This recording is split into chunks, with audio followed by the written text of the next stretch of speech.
नमस्ते और स्वागत है आपका रियलिटी चेक में। आज के एपिसोड में हम 3 ऐसे अपडेट्स डिकोड करने वाले हैं जो रियल एस्टेट के luxury segment, mid income market और सिटी लेवल डिमांड सब पर डायरेक्ट इम्पैक्ट डालने वाले हैं। तो आज की पहली अपडेट बॉलीवुड के स्टार पावर और दुबई रियल एस्टेट की लग्जरी दुनिया को एक साथ ले आती है। आलिया भट्ट और रणबीर कपूर ने मिलकर एक प्रीमियम वाटरफ्रंट प्रोजेक्ट लॉन्च किया है, जिससे इंटरनेशनल बायर्स की क्यूरियोसिटी और भी बढ़ गई है। अब सवाल ये है, आलिया रणबीर का ये दुबई लॉन्च क्या ऑफर करता है और किस प्राइस से ये एक्सक्लूसिव आइलैंड लिविंग स्टार्ट होती है। दूसरी अपडेट मुंबई के भांडुप से आती है, जहां एक एस्टैब्लिश्ड डेवलपर ने एक सिग्निफिकेंट रेसिडेंशियल लॉन्च अनाउंस किया है। अब सवाल ये है, इस न्यू सप्लाई का साइज क्या है और क्या ये लोकेशन के ग्रोइंग मोमेंटम को और एक्सेलरेट करेगा। और तीसरी स्टोरी पुणे के मार्केट की हेल्थ को लेकर है। रजिस्ट्रेशंस में एक नोटिसेबल ड्रॉप का सिग्नल मिला है, लेकिन डीपर डेटा एक अलग ही पिक्चर दिखाता है। तो क्या ये डिप सिर्फ बेस इफेक्ट था या फिर मार्केट डिमांड अभी भी स्ट्रॉन्ग फुटिंग पर है। तो आज के एपिसोड में हम तीनों हेडलाइंस के पीछे का रियल इम्पैक्ट समझेंगे।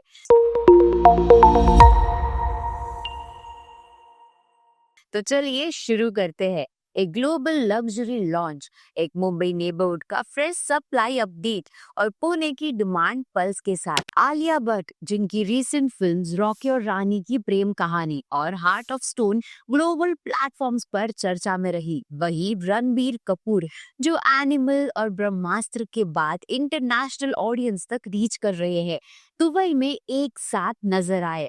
दोनों स्टार्स ने मिलकर the Mac, Dubai Al Ahila material and contracting properties के luxury waterfront community the Mac islands 2 का ग्रैंड लॉन्च किया है।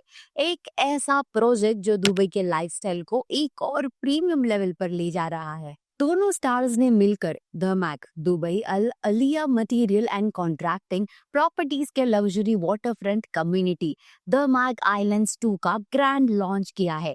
एक ऐसा प्रोजेक्ट जो दुबई के लाइफस्टाइल को एक और प्रीमियम लेवल पर ले जा रहा है। द मैक आइलैंड्स 2 को एक ट्रॉपिकल रिट्रीट के रूप में डिजाइन किया गया है। प्रोजेक्ट का theme world's most stunning island से इंस्पायर्ड है। Antigua, Bahamas, Barbados, Bermuda, Cuba, Maui, Mauritius और तलीती।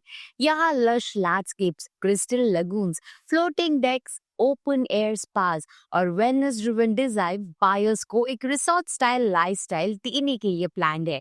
द मैक के मैनेजिंग डायरेक्टर अमीरा सजवानी ने बताया कि आलिया रणबीर और अरब म्यूजिक स्टार मजीद अल मोहंदस को ब्रांड एम्बेसडर्स इसीलिए चूज किया गया है क्योंकि प्रोजेक्ट का ऑडियंस एशिया और अरब दोनों रीजन से आता है। अब इस मास्टर प्लान प्रोजेक्ट के विलास और टाउन हाउसेस लग्जरी कैटेगरी में डिजाइन किए गए हैं।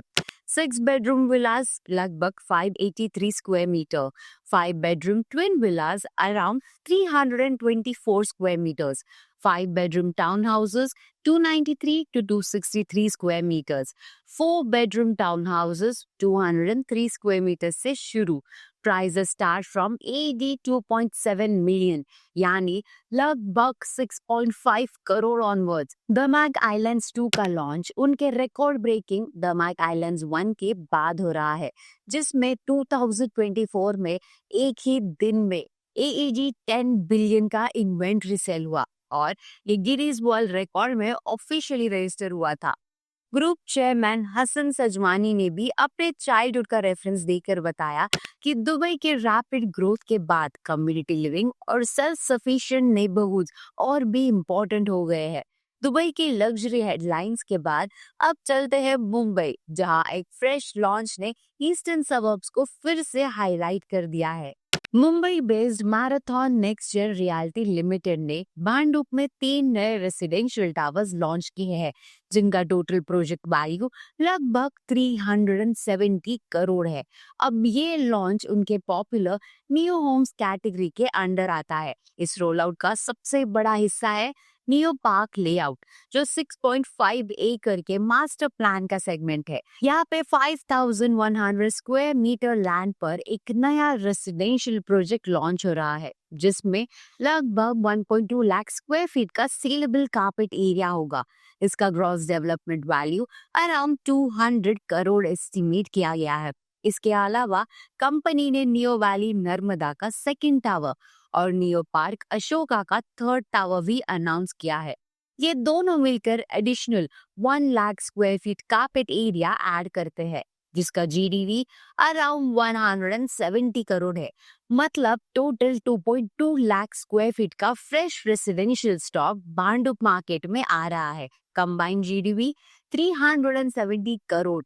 मैराथन ग्रुप पहले ही भांडुप में 700 प्लस नियो होम्स डिलीवर कर चुका है और नियो स्क्वायर को रिसेंटली ओसी भी मिल चुका है। लोकेशन वाइज भांडुप आज मुंबई के ईस्टर्न सबर्ब्स का स्ट्रॉन्ग रेसिडेंशियल हब बन गया है। यहाँ Goregaon Mulund link road, eastern express highway और अपकमिंग शंग्रीला मेट्रो स्टेशन जैसे मेजर अपग्रेड्स कनेक्टिविटी को और पावरफुल बना रहे हैं। मैराथन ग्रुप का एमएमआर में लॉन्ग स्टैंडिंग प्रेजेंस है। 100 plus completed projects, 8.4 million square feet deliver किया हुआ वर्क और 6.2 मिलियन स्क्वायर फीट का एक्टिव पोर्टफोलियो। मुंबई का सप्लाई स्ट्रांग रहता है, पर क्या पुणे का डिमांड इस मंथ में स्लो हुआ है? तो चलिए अब अगला अपडेट देखते हैं। पुणे के रियल एस्टेट मार्केट ने अक्टूबर 2025 में 12,693 प्रॉपर्टी रजिस्ट्रेशंस रिकॉर्ड किए, जिससे 527 करोड़ का स्टैम्प ड्यूटी रेवेन्यू जनरेट भी हुआ। ईयर ऑन ईयर बेसिस पर रजिस्ट्रेशंस 39% गिरे और रेवेन्यू 30% कम रहा। इसका main reason high base effect था, क्योंकि पिछले साल नवरात्रि और दिवाली दोनों ही अक्टूबर के आसपास थे, जिससे फेस्टिव बाइंग अनयूजुअली हाई थी। इस साल फेस्टिव एक्टिविटी ज्यादातर सितंबर में शिफ्ट हो गई। नवरात्रि 22 सितंबर से 1 अक्टूबर तक थी और दिवाली 20 अक्टूबर को थी, तो इसीलिए अक्टूबर के नंबर्स नेचुरली लोअर आए। पर फिर भी 12,600 से ऊपर का फिगर एक हेल्थी रेंज माना जाता है। मंथ ऑन मंथ रजिस्ट्रेशन 6% गिरे, लेकिन रेवेन्यू में 0.7% का हल्का ग्रोथ देखा गया है। तो year to date number strong बने हुए हैं। पिछले 4 साल के कंपैरिजन में इस साल जनवरी से अक्टूबर तक पुणे में सबसे ज्यादा प्रॉपर्टी रजिस्ट्रेशंस हुए हैं।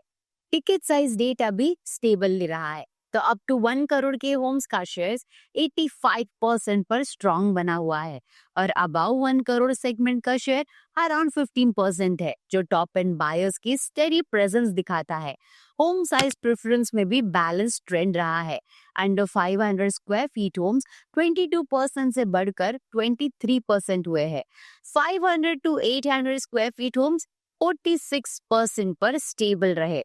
800 स्क्वायर फीट से ऊपर का कैटेगरी 32% से थोड़ा कम होके 30% पर आ गए हैं। अब लोकेशन वाइज सेंट्रल पुणे, जिसमें पीएमसी, पीसीएमसी और हवेली रीजन शामिल है, सबसे ज्यादा ट्रांजैक्शंस लेकर आया है, टोटल 64% मार्केट शेयर के साथ। वेस्ट पुणे जैसे मावल, मुल्शी, वेले का शेयर अराउंड 14% रहा, जबकि नॉर्थ, साउथ और ईस्ट पुणे ने मिलकर 22% का कंट्रीब्यूशन दिया है। तो ये था आज का रियलिटी चेक। दुबई का लग्जरी शाइन, मुंबई का न्यू लॉन्च पुश और पुणे का स्टेबल डिमांड, सब एक ही बात दिखाते हैं, मार्केट बदल रहा है। पर सोचिए, इस बदलते मार्केट का असली असर किस पर पड़ता है? मिडिल क्लास बायर्स जो ईएमआई, रेंट, सेविंग्स और सपनों के बीच हर दिन बैलेंस बनाता है, उसके लिए राइट चॉइस क्या होगी? महंगा पर फ्यूचर प्रूफ होम या मंथली बजट में आने वाला सेफ ऑप्शन? अब आप किस तरफ झुकेंगे, वैल्यू या कंफर्ट? कमेंट सेक्शन में हमें जरूर बताइए और subscribe to nobrokerage.com for reality check, your everyday guide to smart real estate moves.